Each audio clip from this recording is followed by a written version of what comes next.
que hemos mencionado, lo que es el cuadro crónico y lo que es el cuadro agudo, ¿no? Buscando enfatizar aquellos aspectos que tienen más relación con los pacientes pediátricos, ¿no? Porque hay bastante información, obviamente, sobre los cuadros en pacientes adultos, pero no hay capaz tantas evidencias o tan claras, por lo menos en los pacientes pediátricos, ¿no? De modo que tener presente que el problema de sobreactivar a los receptores de los miocitos cardíacos es que no solamente pueden producirse un aumento de la contractilidad, sino también una hipertrofia, ¿no? Y a la larga una falla cardíaca. Y que, bueno, la proporción de receptores, pues, si bien son principalmente beta 1, también hay receptores beta 2, alrededor de un 15%, y el resto ya un 5 o 4% receptores beta 3. De manera que una sobreactivación adrenérgica puede generar, pues, activaciones o activación de respuestas nocivas, ¿no? Hipertrofia y falla cardíaca. El término de compensación y descompensación, que está relacionado con el desequilibrio entre el sistema renina-angiotensina y el de los péptidos natriuréticos, ¿no? De manera de que esta parte de la respuesta neuroendocrina que corresponde al sistema renina-angiotensina retiene sodio, pues, y eso lleva a la descompensación y a lo que llamamos disminución cardíaca congestiva, ¿no? Hablando, claro, de un problema crónico. La respuesta a la injuria de los miocitos es el remodelamiento, ¿no? Y el remodelamiento implica, como sabemos, pues, deformaciones, elongaciones o acortamientos, dilatación del ventrículo, engrosamiento de la pared, ¿no? Que tiene relación, pues, con el estrés oxidativo, con el depósito de colágena, con la sobreexpresión de citoquinas, y que tiene consecuencias, pues, tanto en el funcionamiento eléctrico. De hecho puede generarse una arritmia, ¿no? Con las cuestiones ventilatorias, la disnea de esfuerzo, ¿no? Con la remodelación de los vasos sanguíneos, la hipotrofia del músculo esquelético, el llamado síndrome cardiorrenal, ¿no? Termina fallando el riñón como consecuencia de una falla cardíaca, la anemia y otros efectos que configuran el síndrome. Los fármacos utilizados para la insuficiencia cardíaca crónica no han sufrido grandes cambios. En realidad, como han mencionado sus compañeros, hay dos ciertamente que se han incorporado, pero la seguridad en pacientes pediátricos todavía es un poco discutible, ¿no?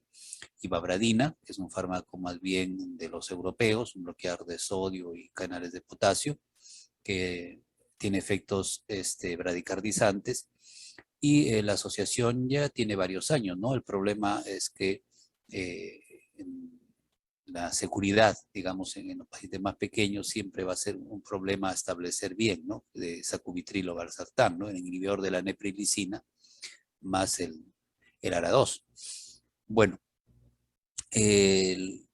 los fármacos de primera línea son los YECA, eso en general se mantiene, ¿no? Los equivalentes que serían los ARA2, ¿no?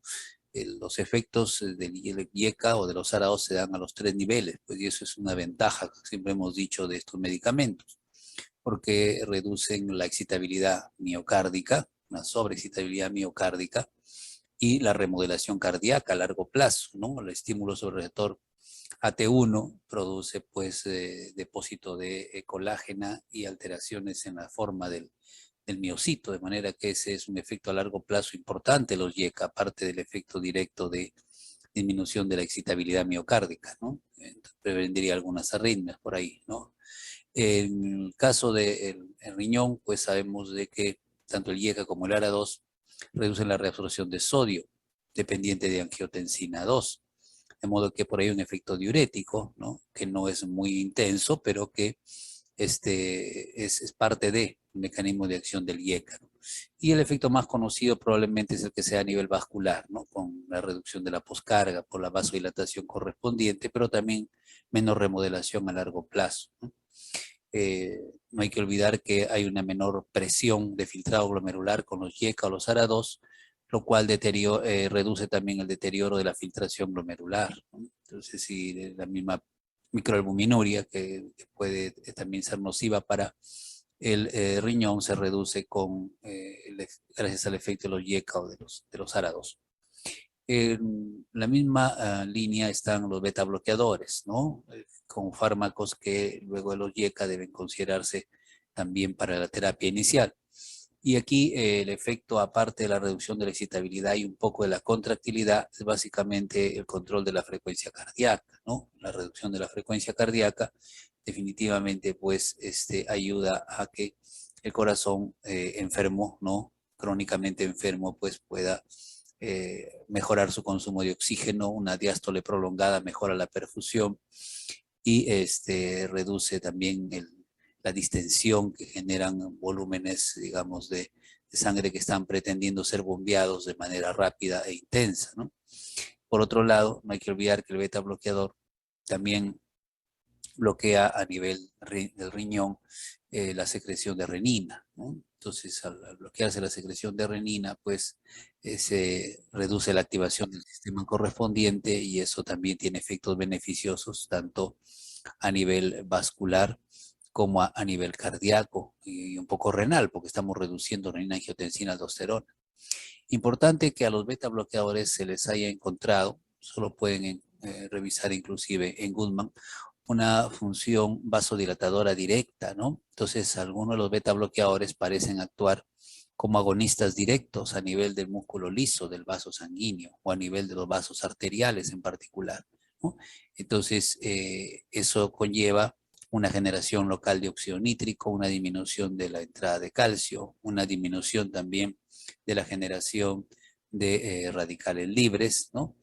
Y con ello un efecto vasodilatador y un poco protector también del vaso sanguíneo. De modo que ese es un efecto que también está descrito para los beta bloqueadores, ¿no? Un efecto que parece ser un agonista parcial, ¿no? A nivel del músculo liso arterial.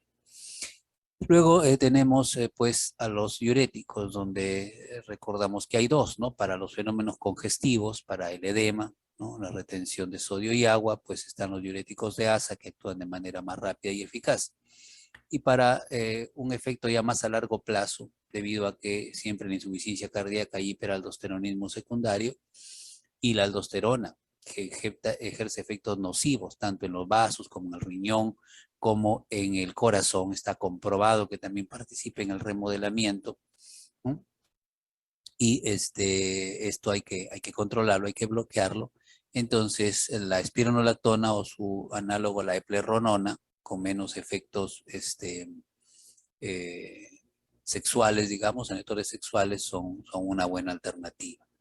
Después de estos fármacos ya hay algunos otros como los que he mencionado al principio y que están dentro de los protocolos de manejo de la insuficiencia cardíaca crónica, no siempre están disponibles en nuestro medio, estamos hablando de ibabradina, o no está su seguridad validada plenamente en el grupo etario que nos ocupa, refiriéndonos a sacubitril, ¿no?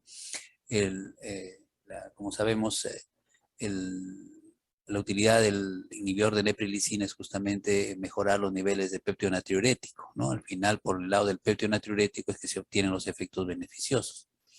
En todo caso, se pueden agregar algunos fármacos al tratamiento, como la digoxina, ¿no? Para el caso del manejo de la insuficiencia cardíaca crónica, pues la digoxina es un fármaco de última línea porque su seguridad es baja. Sin embargo, en pacientes pediátricos la seguridad es un poco mejor que en pacientes ancianos o adultos, ¿no?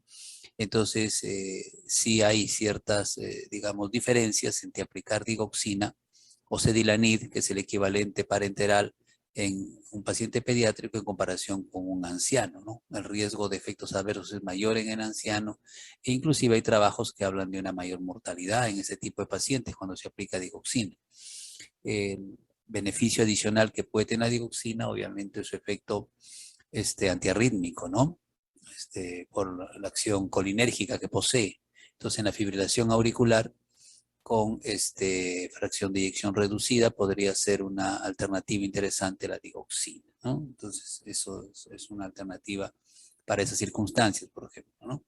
Por supuesto, hay otros sinotrópicos como levosimendan, ¿no? O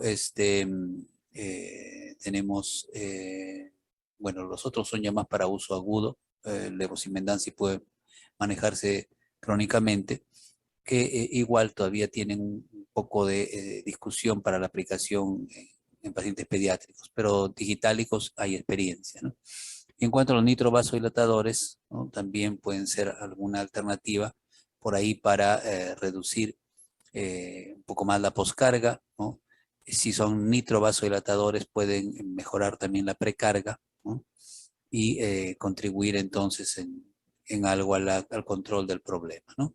Esta es la clasificación de la NIJA, muy conocida por ustedes. Esta es la clasificación de Ross, equivalente en el caso de los pacientes pediátricos, ¿no? Sobre todo los lactantes, porque no tienen muchas manifestaciones, aparte de el esfuerzo y la taquimia que se incrementa con la lactancia justamente, ¿no? Y conforme ya el niño crece, pues ya sí tiene una sintomatología más parecida a la del adulto. En los estadios, que también son conocidos, algunos de sus compañeros nos han mencionado esos estadiajes, que son estadiajes de la Asociación Americana del Corazón, ¿no? Y que bueno, son conocidos creo por todos nosotros respecto al estadio C, que es el sintomático y donde se usa una mayor cantidad de fármacos. Un esquema en general y antiguo, digamos, en términos de uso, que si vemos inclusive lo que nos han traído sus compañeras, no ha cambiado mucho en términos de fármacos de inicio. Sí presenta alternativas interesantes, sobre todo para los pacientes adultos, cuando se ha comprobado que hay respuesta a la combinación del IECA y o al uso del IECA o al ARA2, ¿no? Para reemplazar el medicamento por algo que está determinando ser más eficaz. El esquema básico más o menos es el mismo, ¿no? Los diuréticos para los fenómenos congestivos, los YECA o los ARA2, la combinación más el beta bloqueador y la consideración de la espironolactona. Básicamente la triada inicial se mantiene tal cual, ¿no?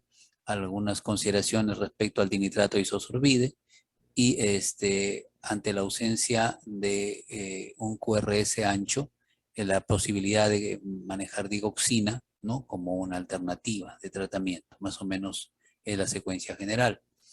Y esto, que es un poco más reciente, sí considera, pues, luego del tratamiento con el IECA y el beta bloqueador, en la insuficiencia cardíaca con fracción de eyección reducida, ¿no? Que es la más frecuente e importante, digamos. Eso no quiere decir que una conservada no requiera un control de las enfermedades asociadas, ¿no? Pero otra vez, yéndonos a la parte pediátrica, muchas veces el origen del problema aquí es una cardiopatía, digamos, congénita, ¿no? O por ahí una miocarditis, la patogenia es un poco diferente que en el adulto, digamos, ¿no? Donde la insuficiencia cardíaca es producto, pues, de una valvulopatía a largo plazo, una hipertensión asociada, un infarto de miocardio. Entonces, en un niño, pues, un infarto de miocardio como causa de insuficiencia cardíaca crónica no es nada habitual, ¿no? Entonces, es mucho más frecuente en un paciente ya adulto o anciano. Entonces, por ahí el manejo de las frecuencias de las insuficiencias cardíacas con fracción de eyección conservada siempre se refiere al control del problema asociado, ¿no? Que si es en pediatría, aparte que no es muy frecuente, tendrá que ver con medidas quirúrgicas probablemente. Bueno, entonces acá está el IECA, el beta bloqueador, ¿no? El antagonista receptor de mineralocorticoide, que todos lo conocemos, y la persistencia y la sintomatología.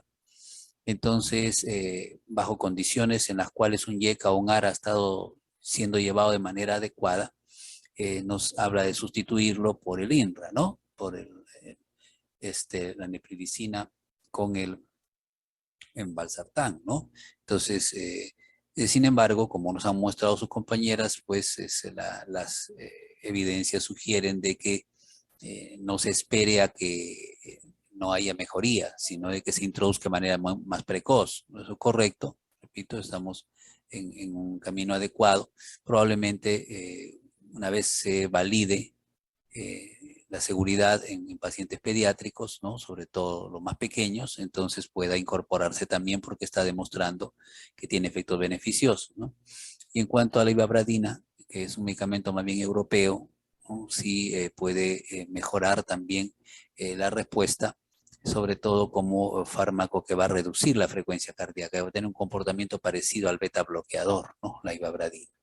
Y para los casos, pues, un poco refractarios, considerar la digoxina, ¿no? Considerar los nitrovasodilatadores, y las otras medidas ya son dispositivos de apoyo ventricular izquierdo, ¿no? Son factores mecánicos. Y si no hay síntomas resistentes, entonces hay que pensar en que los diuréticos, que a veces se usan a dosis altas, se puedan ir reduciendo, ¿no? Sobre todo los diuréticos de ASA. Esto para el caso de los pacientes pediátricos, ahí está la sintomatología. Puede no haber sintomatología o ser un paciente, o sea, ser un paciente asintomático, pero tener datos de fracción de eyección modificada, ¿no? O tener ya algunos cambios muy leves en la dilatación del ventrículo izquierdo, ¿no? Con buena función del ventrículo derecho todavía. Si esto es así, el IECA solo; si no es así, el IECA y el beta bloqueador, ¿no? Y una reevaluación.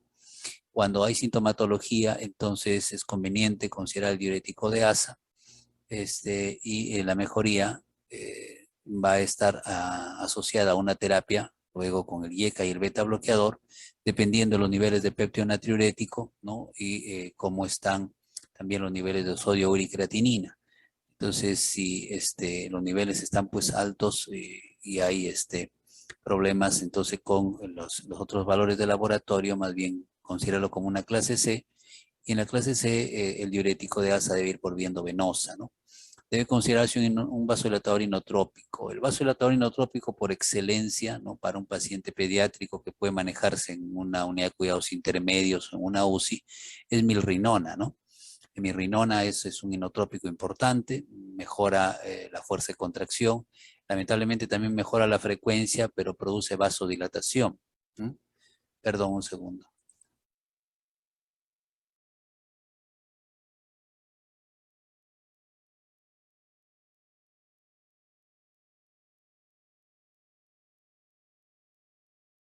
Bien, y considerar la conveniencia de la ventilación a presión positiva con dispositivos nasales, ¿no? El famoso CPAP, que ayude a que el paciente, pues, que está respirando espontáneamente, no haga mucho esfuerzo y la presión positiva continua en las vías aéreas le facilite, pues, la ventilación, ¿no? Y luego ya ver si hay edema caliente o si hay o no congestión, y de acuerdo a eso el paciente puede ser, digamos, desescalado de esta terapia en 72 horas y pasar a la clase B, manejarse como clase B, o más bien agregar un tratamiento con adrenalina, soporte ventilatorio, ¿cierto? Soporte circulatorio y pensar inclusive en trasplante, ¿no? Eso es más o menos lo que nos dice este esquema interesante. Esto también, en general, sigue siendo válido para la insuficiencia cardíaca crónica, ¿no? En la secuencia de administración según la escala de los diferentes fármacos, con la administración pulsátil de diuréticos de ASA en principio, la conveniencia de la hospitalización cuando está en un 3 a 4,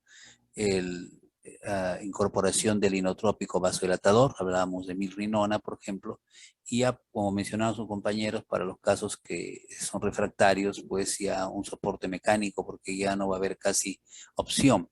Importante que los beta bloqueadores pues sean medicamentos a valorar en los casos en que la insuficiencia cardíaca es más severa, ¿no? Entonces, el beta bloqueador en esos casos puede pues bajar la presión arterial exageradamente o bajar la frecuencia cardíaca mucho y hacer que falle el corazón, ¿no? De manera que el beta bloqueador para los síntomas severos, para una clase funcional 4, NIHA o ROS, es un medicamento que o debe reducirse al mínimo o no considerarse, ¿no? Esto es parte de los mecanismos por los cuales los receptores AT1 participan en el aumento de la bulimia, las resistencias, del gasto, también en el remodelado, no solo cardíaco, sino de las arterias. Y por lo tanto, fármacos como el IECA, ¿no? Tienen características que están escritas, no las vamos a leer todas porque también en algún momento ya las hemos comentado respecto a su eficacia, ¿no? Igual o superior a la de los beta bloqueadores, los efectos adversos conocidos, el riesgo de angioedema, que puede ser un efecto adverso no tan leve, ¿no? La posibilidad de que los AINES antagonicen los efectos de los IECA, entre ellos el metamizol, que mencionamos con mucha frecuencia, igual sigue siendo un AINES, ¿no? Y que se puedan potenciar los efectos hipotensores cuando se aplican diuréticos, por ejemplo, ¿no? Los beta bloqueadores que ya sabemos que van a disminuir sobre todo la frecuencia más que la fuerza, que deben usarse de preferencia los cardioselectivos. Es posible que nebivolol, que no está en la lista, habría que agregarlo a la lista, es un fármaco que pueda tener seguridad en pacientes asmáticos, es posible, es bastante cardioselectivo beta 1 y que sean más útiles estos medicamentos en personas jóvenes que tienen niveles de producción más altos de renina, mayor gasto cardíaco, mayor frecuencia cardíaca, por ahí los ansiosos o los hipertiroideos. Cuidado con los asmáticos en general, pero ya dijimos que el nebivolol podría ser seguro, hay que valorar eso. Cuidado los bloqueos, ¿no? Y algunas alteraciones metabólicas. Carvedilol es un beta bloqueador pues un poco atípico porque también es un bloqueador alfa 1, de manera que estaría más relacionado con una presión arterial aumentada, ¿no? Entonces, si no fuera ese el caso, metoprolol, bisoprolol o el mismo nebivolol podrían ser una buena alternativa, ¿no? Porque son equivalentes a ellos en términos de eficacia respecto a la insuficiencia cardíaca. Los problemas que pueden generarse si no se regula adecuadamente la dosis, ¿no? Que son hipotensión y bradicardia, pueden ser unos problemas que se van a evidenciar además con más intensidad si el paciente tiene un grado más avanzado de insuficiencia cardíaca. Y cuidado con otros fármacos que pueden inducir bradicardia o hipotensión, tipo verapamilo, que hace las dos cosas, o digoxina, que sobre todo produce bradicardia, ¿no? Entonces, algunas contraindicaciones, las descompensaciones o la insuficiencia cardíaca congestiva severa en un grado funcional avanzado, el bloqueo, el asma, porque este es beta 1, beta 2, definitivamente no se puede dar, y problemas en el metabolismo hepático. Algunas consideraciones respecto a la insuficiencia cardíaca inestable, donde es preferible evitar o reducir la dosis al mínimo, esto generalmente ya lo hará el cardiólogo, ¿no? Si hay síntomas en reposo, que es un grado funcional 4, ¿no? Un edema pues, tipo anasárquico, una hipotensión, un deterioro de la función renal, o que el paciente haya estado recientemente hospitalizado para terapia endovenosa, o sea, que esté saliendo de un cuadro de descompensación importante. Cuando está estable, sí se puede utilizar, ¿no? Hay que tener cuidado con la bradicardia, tener cuidado con el broncoespasmo y la depresión que a veces se descuida, que puede asociarse a problemas de el deterioro que tiene en su calidad de vida el paciente. Encima el beta bloqueador le va a agravar esa depresión, puede ser peligroso, ¿no? Entonces, características de estos beta bloqueadores. Las dosis de los medicamentos, ¿no? Algunos de sus efectos beneficiosos en términos de mortalidad y morbilidad, ¿no? Para el caso de los IECA y para el caso de los beta bloqueadores, similar, ¿no? Algunos efectos adicionales de carvedilol, algunas propiedades que hemos mencionado como antioxidantes, antiapoptóticas, probablemente, ¿no? Está descrito, repito, revísenlo, vasodilatadores directos también, y los antagonistas de aldosterona que también pueden mejorar la disfunción endotelial, ¿no? Suprimir la conversión de angiotensina a nivel vascular, ¿no? Entonces tienen varios efectos beneficiosos, incluidos los efectos cardíacos. Furosemida la hemos mencionado varias veces, ustedes la conocen, no hay que olvidar el aumento de las prostaglandinas por inhibición de la prostaglandina deshidrogenasa, y hablamos de una mejora en la capacitancia venosa, o sea, una reducción de la precarga, es un efecto interesante que no depende ya del mecanismo principal diurético, sino una mejora de los niveles de prostaglandina, ¿no? Después, la rapidez de su acción. Nos han traído un esquema y es cierto, lo hemos visto en otras oportunidades, un artículo que hablaba de la comparación del uso en infusión continua versus la administración intermitente, donde la infusión continua parece ser un poco mejor, ¿no? Pero sin diferencias significativas o muy importantes. Entonces, algunos sugieren que se dé, pues, ¿no? Se coloquen las ampollas en un frasco de cloruro de dextrosa, dependiendo, ¿no? Y que se administren de manera continua. Y otros dicen pautada, ¿no? Horaria, ¿no? La diferencia en realidad no es muy grande, entonces podrían utilizarse cualquiera de los dos sistemas. En todo caso, si vamos a administrar infusión, podríamos recargar un poco más de líquidos, ¿no? En cambio, si vamos a administrar de manera intermitente, entonces puede que la cantidad de líquidos que vamos a tener que administrar sea un poco menor, ¿no? Es probable. Bueno, en todo caso, la hipotensión la pérdida de todos los electrolitos que ya sabemos, el riesgo de ototoxicidad, que generalmente es reversible. Esta interacción es conocidísima, no hay que olvidar, ¿no?, la importancia de la hipopotasemia para la toxicidad de la digoxina, el efecto antagónico que tiene respecto a la furosemida los AINES, y mucho cuidado con los aminoglucósidos, porque la alteración de la audición, ¿no?, con el aminoglucósido puede ser irreversible, ¿no? No es igual que usar solo furosemida o solo aminoglucósido, ¿no? Esto respecto a la espironolactona, que ya la conocemos, que es un antagonista de aldosterona de acción lenta, de acción progresiva, va a tomar varias horas iniciar su efecto, y siempre dijimos, por lo tanto, de que es un buen medicamento en hiperaldosteronismo, pero que requiere tiempo para ejercer su acción. De modo que eso hay que tenerlo en cuenta, ¿no? No tiene la velocidad, ¿no?, que tiene la furosemida, ni tiene su eficacia tampoco, ¿no?, por las características de la espironolactona. El metabolito activo de la canrenona, algunos efectos sexuales que se pueden evitar si se usa epleronona, aunque otra vez hay más experiencia con espironolactona que epleronona en niños, ¿no? Eso es así, pues son así. El riesgo de hiperpotasemia, la disminución de la eliminación de la warfarina, el riesgo de hiperpotasemia y una interferencia, la digoxina puede ser eliminada con menor velocidad por vía renal cuando se usa con espironolactona, ¿no? Espironolactona puede interferir la eliminación renal de digoxina, ¿no?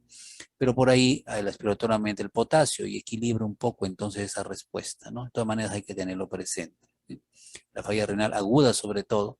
En la falla renal crónica, en los IECA, los ARA, la espironolactona pueden usarse, hay que ajustar la dosis, pero es una falla renal crónica. Los problemas están un poco más, o la discusión es un poco más cuando hay falla renal aguda, ¿no? En esas circunstancias sí es mejor evitar estos fármacos ahorradores de potasio. Las características de la digoxina las conocemos de hace tiempo también respecto al aumento de sodio y calcio para el efecto inotrópico, además de la facilitación vagal para el efecto digamos, antiarrítmico, ¿no?, bradicardizante que tiene la digoxina. Importante que tenga una duración de acción prolongada, que tenga una ventana terapéutica pequeña, eso no debemos olvidar nunca, sus concentraciones se miden en nanogramos, quiere decir que fácilmente puede pasar del efecto terapéutico a la toxicidad, entonces hay que administrar las dosis cuidadosamente, ¿no? La bradicardia, el aumento de la excitabilidad ventricular, ¿no? Si bien es útil en la fibrilación auricular, puede agravar o precipitar una fibrilación ventricular, porque aumenta la excitabilidad del ventrículo, ¿no? Está descrito para el caso de la digoxina. El riesgo de agravar o precipitar un bloqueo auriculoventricular, ¿no?, también es importante, no con verapamilo, ¿no?, porque obviamente va a producir una bradicardia importante, ¿no? Con los beta bloqueadores también sucedería algo parecido. Y hay que ver con qué diurético se administra. Ya hemos mencionado que la furosemida puede agravar su toxicidad. La digitalización en niños, sobre todo, se hace con 30 microgramos por kilo por día y luego la tercera parte de la dosis. Eso es uno de los esquemas. Puede ajustarse un poquito hacia arriba, hacia abajo. Algunos hablan de 25, ¿no? Una dosis un poco más apropiada y luego otra vez la tercera parte. Entonces tenemos por aquí, por ejemplo, en mayores de 2 años, ¿no?, endovenoso preferible 25, en 2 meses a 2 años, endovenoso 30, es lo que estábamos diciendo hace un momento. Y el mantenimiento es la tercera parte, ¿no?, de la dosis, ¿no? Por vía endovenosa puede ser un margen un poquito menor, ¿no?, 9, en lugar de 10, 9, e igual sucede con los mayores de 2 años, ¿no? Ahora, la digitalización obviamente se hace fraccionadamente y eso se tiene aquí, está muy claro y eso no debemos olvidar, ¿no? Una digitalización de la administración, digamos, de 300. Si la dosis fuera de 300 microgramos por kilo, la dosis de digitalización, entonces hay que repartir primero 150, luego 75, luego 75, ¿no? Y en la dosis de mantenimiento ya se da cada 12 horas, mitad cada 12 horas, ¿no? Entonces se pasaría a dar, digamos, 10, 10 por, o sea, si fueran 10 kilos serían 100, ¿no? Sería 50-50, o en todo caso 45-45, ¿no? Bueno, entonces hay que tener presente esto respecto a la digitalización. En los casos pues agudos se requiere digitalización para que el efecto se consiga, el estado de equilibrio, perdón, se consiga dentro de las primeras 24 horas. Es el objetivo de la digitalización, alcanzar el estado de equilibrio en 24 horas. Porque si no se hace de esa forma, si se usa solamente dosis de mantenimiento, se alcanza el estado de equilibrio más o menos en 6 días, en una semana. Entonces, a veces no se puede esperar tanto tiempo, se quiere un efecto rápido o controlar una fibrilación auricular rápido, entonces se puede recurrir a la digitalización. ¿Ya? Esas son las dosis de digitalización. Algunas evidencias, el beta bloqueador con el IECA, pues reducen el riesgo de hospitalización, la muerte prematura, ¿no? El ARA2 es una alternativa al IECA y los antagonistas receptores mineralocorticoides son también beneficiosos cuando, a pesar del tratamiento anterior, persisten pues la clase 2 y la clase 4. Ahora, en los cuadros agudos de insuficiencia cardíaca, hay que valorar cómo está el nivel de congestión y de perfusión, ¿no? Entonces, si hay congestión, ¿no es cierto? Y hay hipoperfusión, el paciente estará frío o húmedo, ¿no? Entonces no está siendo bien irrigado, pero sí está edematizado, ¿no? Entonces, a eso se refiere el término frío y húmedo.